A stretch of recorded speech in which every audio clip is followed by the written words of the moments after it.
Let's get this going. It's been an Let's roll. hour since I've had a piece of king cake. Oh, that's way too long.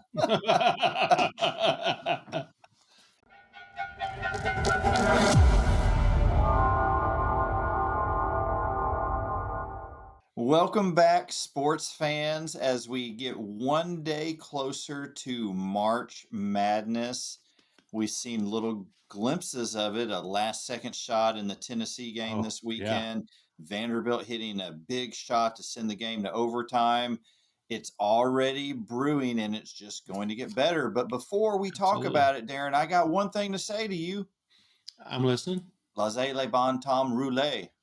Let the good times roll, my friend. That's exactly right. It is Fat Tuesday in Louisiana. Everywhere, actually. You don't have Yep, to that's just be right. in Louisiana to celebrate Mardi Gras. And Mardi Gras literally means Fat Tuesday, in case you didn't know that.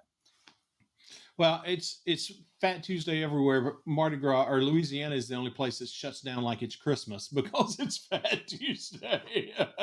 Yeah, yeah. The one thing you don't want to do is be stranded with car trouble in southern Louisiana today. You just don't have a chance. Yeah, that's true. But the experiences I've had in Louisiana, if you do get broken down on the side of the road, it's not going to be long before someone pulls over to help you. That's very true. That's a very, very So accurate point. it's pretty incredible. Yep. Last day to eat king cake Oh, until next year. yep. Darren, did you have a favorite king cake this year? You know, I did, and this is going to sound just absolutely crazy, but you recommended, or you said you had tubs last week. Did we talk about that recording or after? I can't remember. Was it? It's I don't been a remember. week. But It's been anyway, a week. yeah, exactly. It's been 8 days. Who knows? Uh, but so we tried tubs, and I got to tell you, that's the one that really kind of hit this year.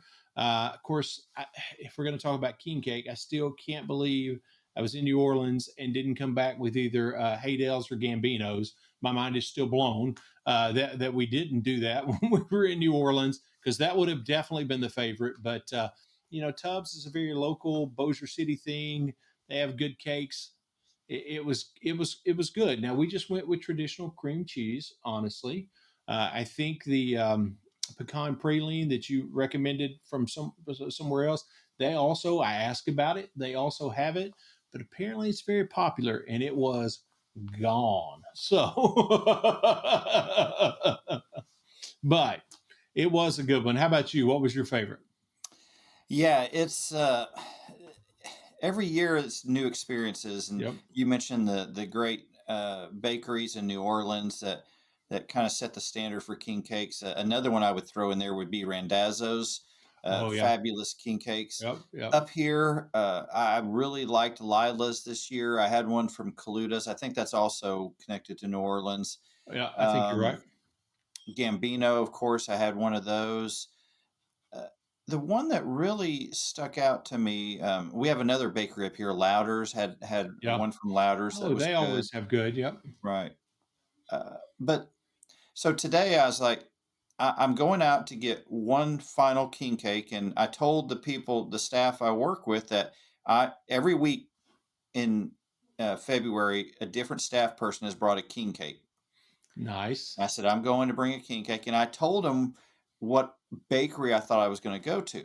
So today I go out with my wife and we let's go to Tubbs because we have a family that don't live here. They live up in West Virginia, and so we always try when we go up there to take them something from Mardi Mhm. Gras, beads or whatever from parades. And Right. but Tubbs always there's a little hardware store here called Tubbs, and hardware store is kind of a misnomer because it Yeah. has everything in it, Yep. and including if you're looking for souvenirs from Louisiana, they got you covered. I said, let's go to Tubbs. So we went into Tubbs and we were looking at their Mardi Gras stuff. And right when we walk in, there's several locations, but when we walked in, Mr. Tubbs was standing right there, the owner Oh, of all the really? Tubbs. And he was slicing pieces of king cake Was for he people to really? eat. He said, y'all That's try some, awesome. have some king cake. Well, we were there for a few minutes, and he convinced me, this tastes really good. So I'm just getting the king cake from here. So I'm kind of like with you. I decided to go the Tubbs route this year. Yep. And I tell you, honestly, it was the easiest route because their Benton, Bossier, whatever location is not far from the house. But it does not disappoint. I mean, we've had Tubbs several different years, and I will also say you were talking about souvenirs and stuff. I think it's the one that's farther over into Bossier. They have quite the sauce collection as well, hot sauces and different. We're very just not what you expect when you walk in to look at a sledgehammer. That pick me up a hot sauce while I'm at it, but they've got it. It's pretty impressive. Yeah, that's the one we go to typically. Yeah, That's actually a little closer to us than the one yeah, that's right by your house. And it's if you ever come into this area, it, go visit Tubbs. It's well worth absolutely. it. It's a neat experience to walk in there. At times it's a blast from the past, like an old Yep, time hardware store. But then they have all this local Louisiana flavor, from sauces and spices to yep. souvenirs, everything you could imagine. Yeah, it's a very unique and very incredible, fun place to go to. And I don't know about the one in we're near you, but the one we typically go to, a lot of times on a Saturday when you go there, they've got the grills going, and they're cooking on the grills, and they're just cooking free food. Thanks for coming in today. Get you something to eat, which is so Louisiana. And you never know what's going to be on the grill. I can attest with my own two eyes.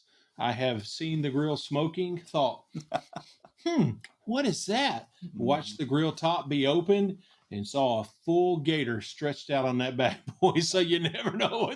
It is a true Louisiana experience. It is, and it's always good. It's always Oh, good. absolutely. Absolutely.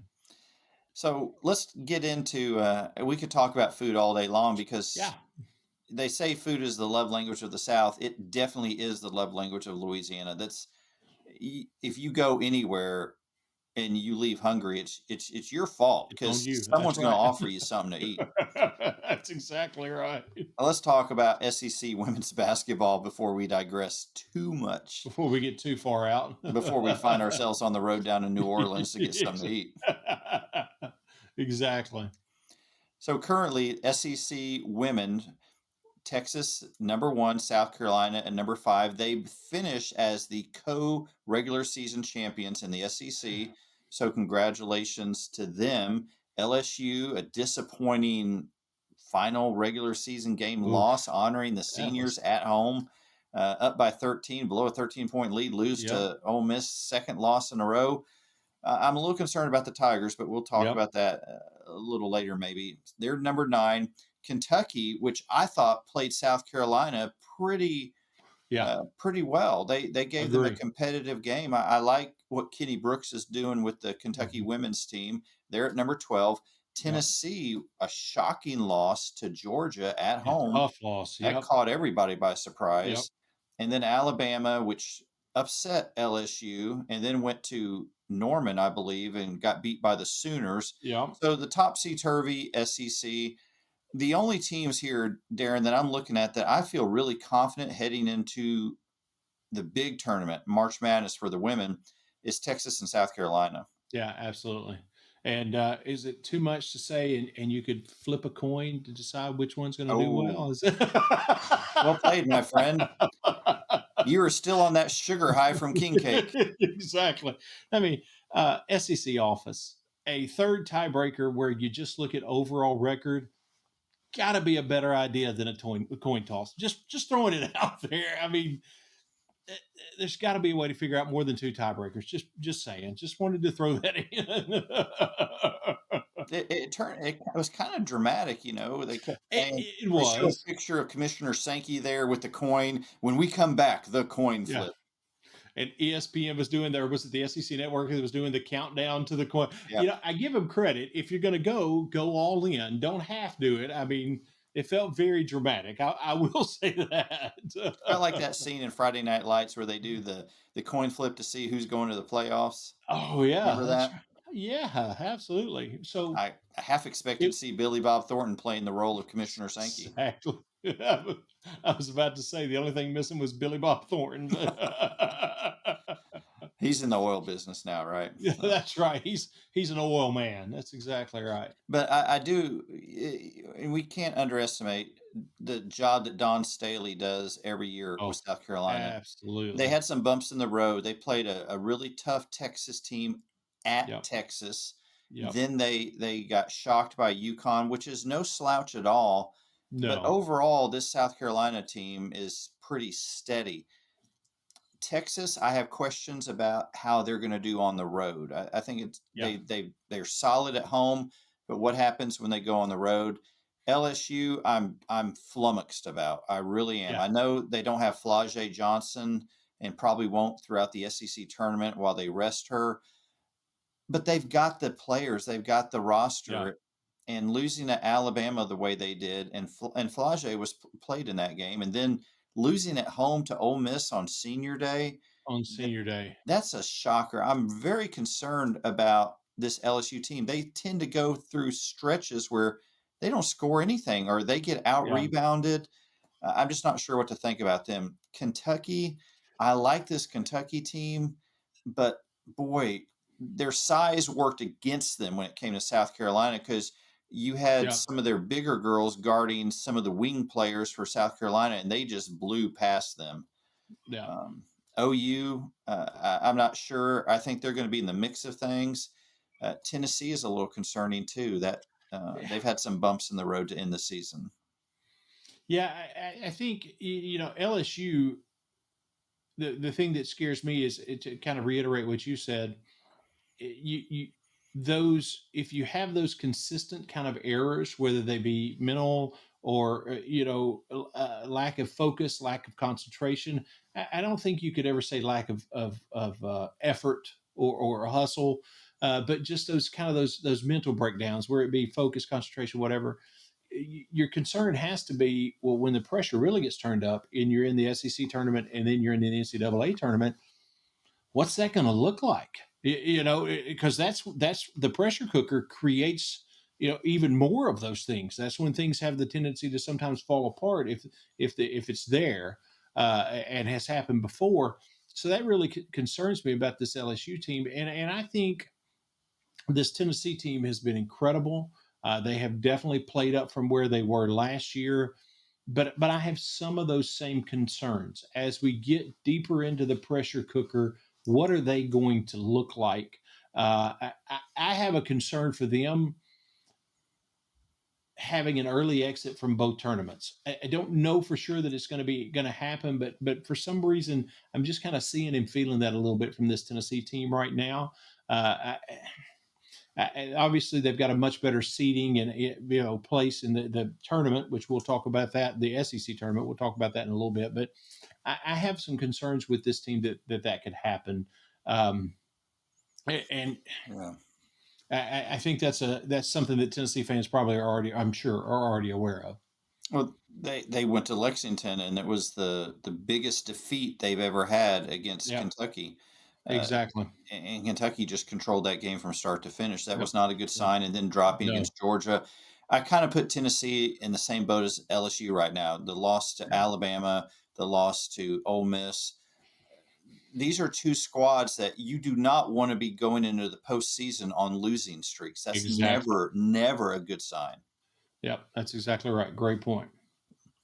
So other teams in the dance: Alabama, Ole Miss, Vanderbilt, Mississippi State, and of course a lengthy list of who is out. Georgia, even though they had the big win against Tennessee, not going to be there. Arkansas, Auburn, Missouri, Florida, and A&M. So that's Yeah. kind of where things look in terms of the current bracketology for the SEC women's teams. And this is what the tournament's looking like, eh? Yeah. Here's after all the coins have been flipped. Here we are, and if I'm LSU, if I'm an LSU fan, the fact that they are looking at the buy that they are to have a couple of days where they don't have to worry about playing and can kind of get their feet under them. I think that's a positive thing in every way possible, and that's why I lean more toward Tennessee. possibly having an early exit because they don't. I mean, yes, they're playing A&M, which may not be the strongest of opponents, but they don't necessarily have time to get their feet under them. So, will mistakes compound? Will things get worse? And then, even if you beat A&M or when they beat A&M, which I think they will, Vanderbilt's not going to be an easy out. This is a good Vanderbilt team this year. And then if you do beat Vanderbilt, your reward for making it deep into the tournament is, well, hello, South Carolina. How have you guys been? So that's a pretty tough run and can just compound things, make things even more difficult for this team. That's a tough bracket. Yeah. I look, LSU actually has a very favorable bracket. Yeah, absolutely. They'll most likely, if things go the way we project, it'll be a rematch of Alabama LSU. LSU, they lost to Alabama, but they can play with them. And then if they manage to beat Alabama, they've got Texas the game Right. after that, and they were up in Austin. Yeah. They played well there. So these are all games that LSU could win. The question is which LSU team shows up. Texas is coming in on a winning streak. They're hot right now. Yeah. But that top bracket, I think, oh my goodness, I see South Carolina winning the tournament. Yeah. And I feel bad for, we've talked a lot about this Kentucky team being hot and looking positive in what they're doing and, being on a roll. Man, that they're like, could we not have just gotten, I mean, not to slight LSU or Texas in any way, but if I'm looking at my bracket, I would rather have either one of them before South Carolina. They have to be thinking, really, can we not just get somewhere else? Yeah, I mean, you remember Kentucky was up 16 on LSU. Yep. Yep. And LSU managed to come back in that game. I'm not sure the way LSU is playing right now, they could beat Kentucky. They could do that again. Yeah, especially if they got down. Yep. That's a great point. Let's move over to the men's side of things. Top Yeah. 25. Who we got in the top 25? Auburn. Oh my goodness. Did you see what they did to Kentucky in Lexington? Oof, that Wow. was rough. They were playing like a team that wanted to win a championship, a regular season championship for sure. That game meant something to them. Absolutely, it did. Absolutely, it did. As opposed to, let's say, maybe Arkansas, who's supposed to be playing for their life and laid the egg. Hello. Oops, that didn't go Yeah. well. I was momentarily confused the first score I saw from the Arkansas South Carolina Yeah. game. I thought, wait, is that women? No, they're not playing. What is, am I in the What is Twilight Zone? happening? Is this Yeah, a dream? What is going on here? yeah, Unbelievable. yeah, Wow. absolutely. Auburn, number one, Tennessee, four, Florida, five. Any of those teams, and I'll go down to Alabama at seven. Any of those teams could win the national championship. Absolutely. Without a doubt. They are all playing at such a high Yeah. level. And have such incredible talent. And not only incredible talent on that front line or that front five, but depth in talent as well. Hmm. Missouri at number 15. Dennis Gates is continuing to do well with them, although they ran into a Yeah. little bit of a speed bump against the Vanderbilt Commodores. And let's go ahead and address the elephant in the room. I sometimes take it on the chin for being too much of a Vanderbilt homer, and I expected to kind of take it on the chin this week when I was so clear and definitive when saying that the A&M game and the Missouri game were just checks in the W column. I didn't have a doubt. I knew they were coming out of this week 2-0. I mean, back me up. I called this one. Sounds like Kinda. revisionist history, Darren. The good news for you, my friend, is at midnight tonight, Ash Wednesday begins. That's right. And you might want to make your way to confession. There should be some repentance. I cannot deny. I did at I least just, say the Missouri game was a good matchup. I did at least say that.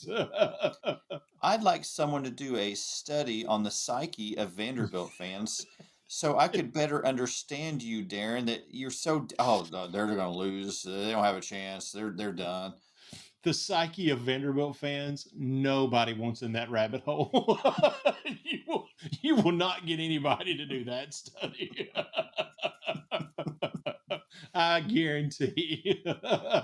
Nevertheless, it was a good week for Vanderbilt. It was a great week for Vanderbilt. I think the last thing, everybody has their predictive measures, and we'll talk about bracketology, but I don't think anybody of all of the big people that put their percentages out there, I don't think anybody has Vanderbilt under like 94% chance of getting in the tournament. I mean, they seem to be locked in the field, which is just incredible considering how last year was and what Mark Byington has done in one season. Yeah, Really they're incredible. they're in. They're in, Yeah. no doubt, no doubt. Kentucky at number 19. Boy, this Wildcat team is just up and down, very inconsistent in Yep. Mark Pope's first season. Yep. Uh, I know they've had some injuries, but Yeah. still, everyone's a little beat up this time of year. At this point, right? Yeah. A&M was cruising right along, ran into some buzzsaws. They're still in the picture, though, 22, Yeah. and Mississippi State at 25. There's your top 25 SEC men's teams. And I would just like to point out, I'll go the opposite of what I did last week. I'm looking at this top 25, and there sits Tennessee at 4, which Vanderbilt split the series with. Missouri, which they split the series with. Kentucky, which they split the series with. A&M, that they just beat.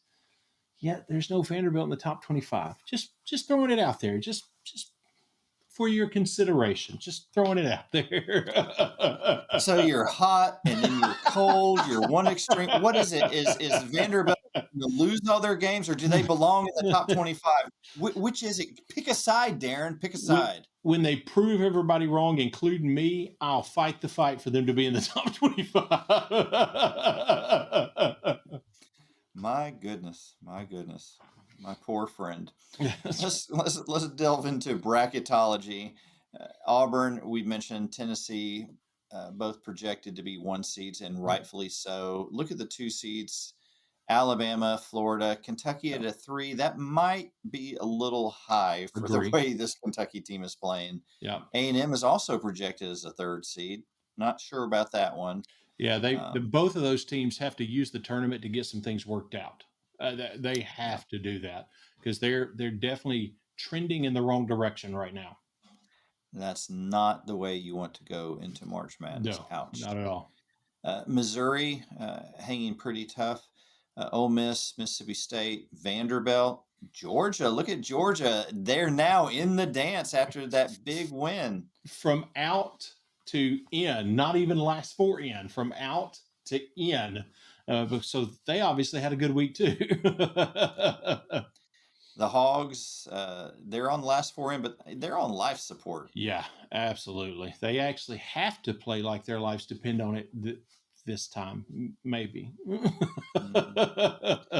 And joining the the season-long basement dwellers, LSU and South Carolina, they have company. Texas and Oklahoma, the 2 newcomers to the SEC, are joining the Tigers and the Gamecocks as out of postseason play.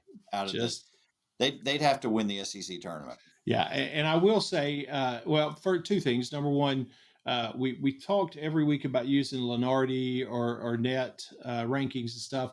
I actually found a place where all bracketologists that put it out there on a website are ranked, and there is a website, and they have social media accounts called 131 Sports Bracketology that are the 2-year reigning champs of having the most correct of picking the field of who's going to be in the field of 68. So we actually used theirs this week, and they actually have Oklahoma as first 4 out. So they're still giving Oklahoma, I mean, it's a small chance, but they're still giving Oklahoma a chance. But like you said, they've got to really do some incredible things to rise above that first 4 out. That's why we play the games, though. We have we have a conference tournament coming up, and one of these teams that is projected to be out, if they get hot and pull out the improbable, yep, look out. I don't see that happening with the teams we mentioned at the top: Auburn, Tennessee, Yeah, Florida, and Alabama. I especially, boy, that Auburn team just impressed me in Lexington. yeah. They didn't go in there to say, "Oh, this game doesn't really matter. It's more important for Kentucky than us." They went in to make a statement, and they did. And they were so locked in. The social media, them on the bus watching Tennessee hit the buzzer beater, and take out Alabama and solidify their spot as the sole champions. They were so locked in. They were watching that. They wanted it all to themselves. I mean, that is locked in, locked in. There, to me, I don't care what you think of your team. You don't want to see Auburn in your piece of the bracket, whether it be the SEC tournament or when we get into March Madness. That's a scary thing to look into your part of the bracket and see. Yeah, well said. Well said. So let's talk about the SEC baseball, how things are shaking down. Where if you were impressed by the number of SEC teams in men's and women's basketball in the top 25, wait till you see the list for the SEC teams in the top 25.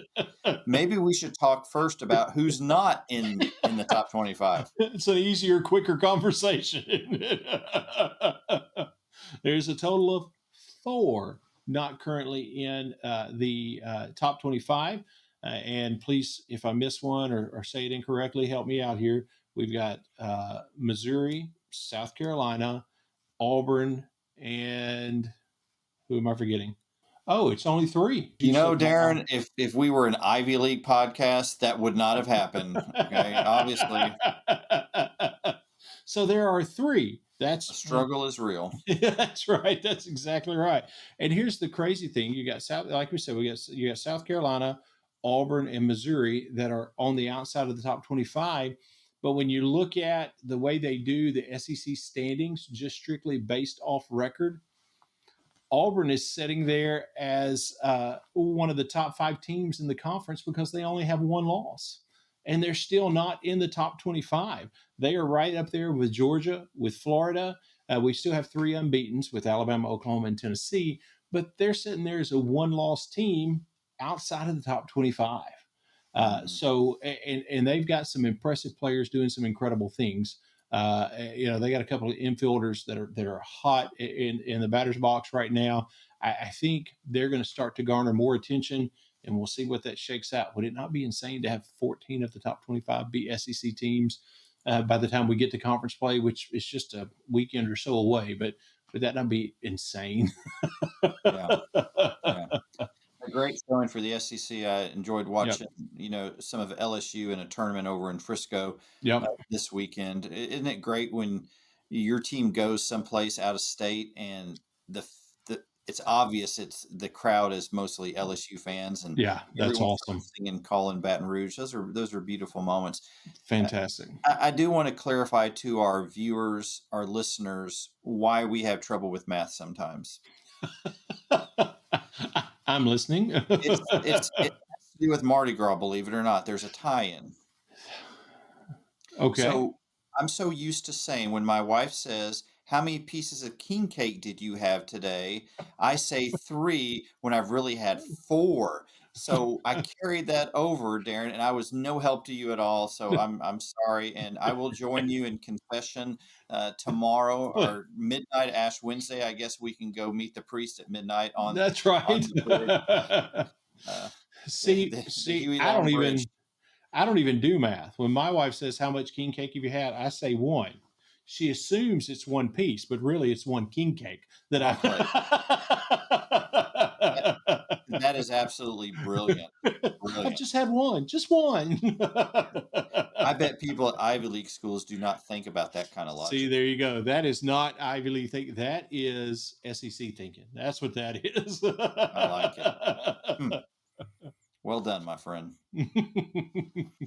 So, some news around the conference. We want to start off by offering our best wishes and our prayers Absolutely. to the Auburn football coach Hugh Freeze, who was recently diagnosed with prostate cancer. This is a cancer that affects men all over the country. It's a very treatable cancer, Mhm. and it's important. Men, if you're listening, look at your family history. It Yep. used to be 50 years old, you need to go get your yearly PSA. Now, if you got family history, you might need to be going at 40 or Yep. 45. But make sure you go and go through the test. We've talked about this before, Darren, on this Yep. show. We joke about it. Of It's course. not Absolutely. it's not as bad as people joke about. Yep. And it's a test that could literally save your life.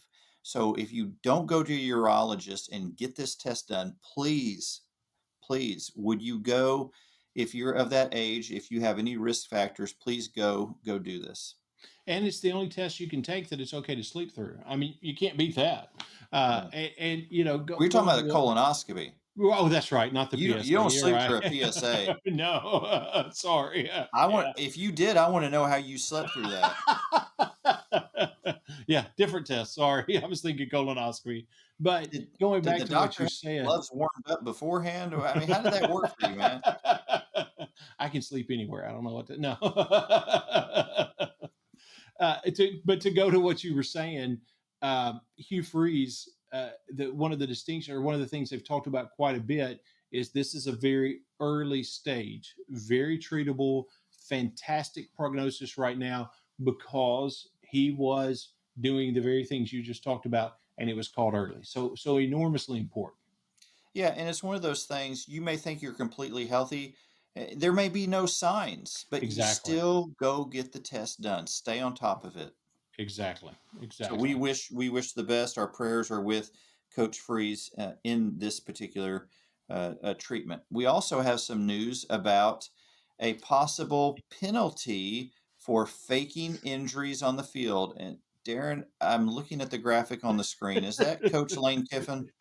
I'm going to call this the Lane Kiffin rule. What do you think? I think I just heard shots fired. That may be true.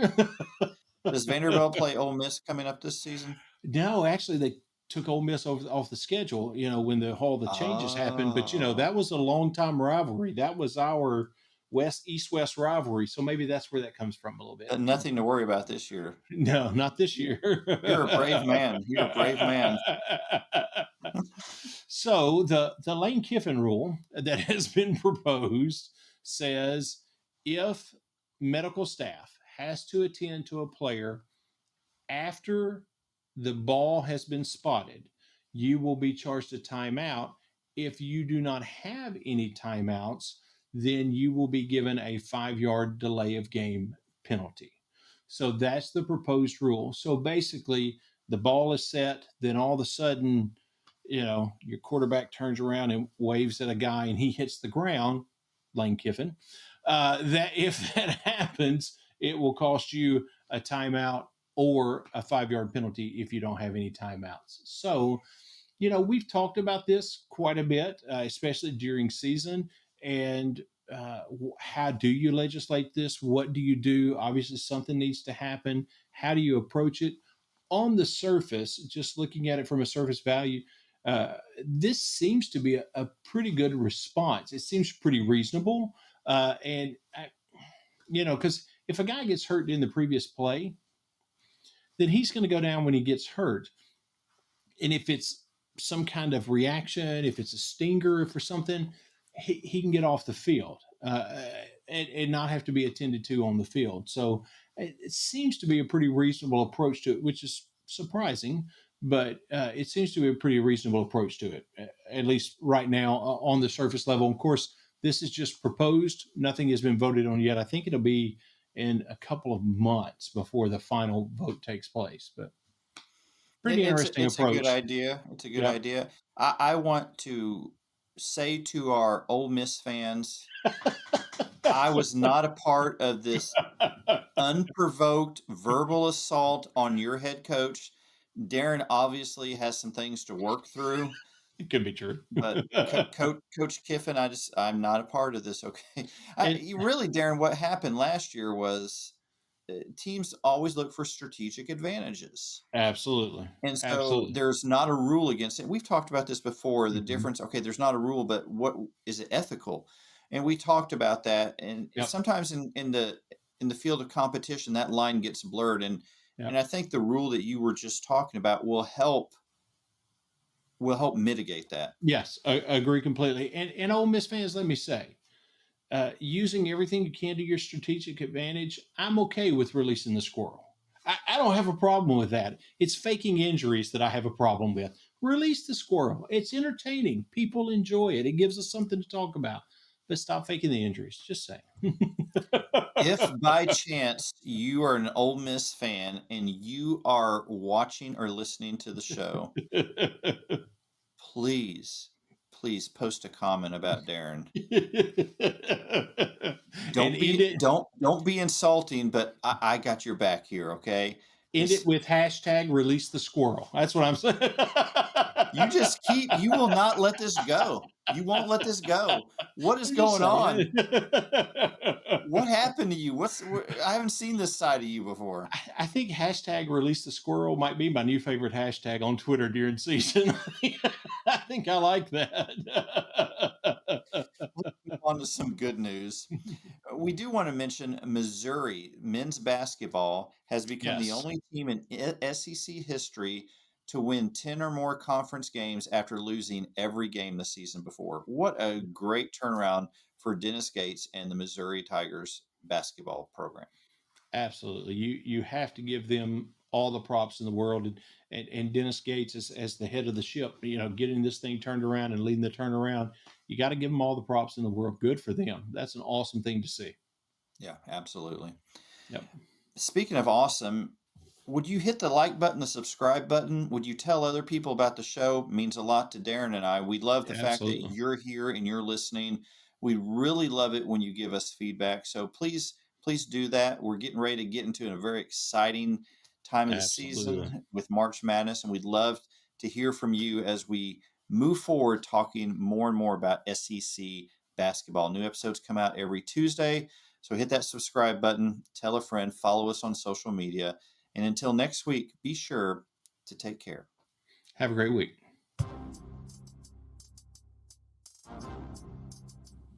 Thank you for making the Brew and Shaver Sports Podcast your go-to sports show. Be sure to subscribe, rate, and review our show if you haven't already.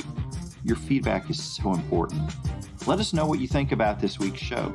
Send an email to brewandshavers@gmail.com or a text to our text line 318-390-3599. We look forward to hearing from you. Thank you again for listening to the Brew and Shaver Sports Podcast. See you next week.